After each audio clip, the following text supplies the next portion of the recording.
আমরা জাপানের রাজধানী টোকিও সিটি থেকে প্রায় 450 কিলোমিটার দূরে তোয়ামা নামক একটি শহরে আমরা চলে এসেছি। অসাধারণ সুন্দর একটি শহর, আল্লাহ সুবহানাহু ওয়া তাআলার অপরূপ সৃষ্টি। এবং আল্লাহ সুবহানাহু ওয়া তাআলা মানুষকে যে মেধা দিয়েছেন, সেই মেধা দিয়ে তারা সুন্দর করে এই দেশটিকে সাজিয়েছে, বরং গোটা বিশ্বকে তারা সাজানোর জন্য আপ্রাণ চেষ্টা করে যাচ্ছে। আল্লাহর এই যে অপরূপ সৃষ্টি, এটা দেখে চিন্তা করা, ভাবনা করা, গবেষণা করা এবং এটা দেখে আল্লাহ সুবহানাহু ওয়া তাআলার অস্তিত্বকে বোঝা, এটা মুমিনের ঈমানের দাবি।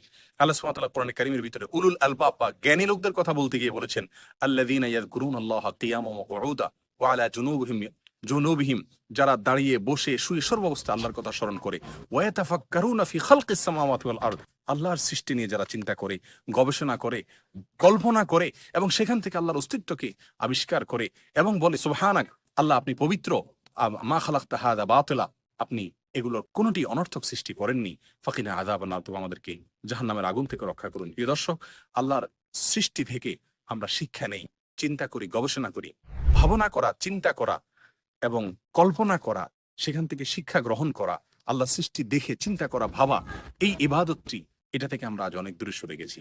অতএব আল্লাহ সুবহানাহু ওয়া তাআলা আমাদের সকলকে আল্লাহর সৃষ্টি নিয়ে ভাবার তৌফিক দান করুন। জাযাকুমুল্লাহু খাইরা।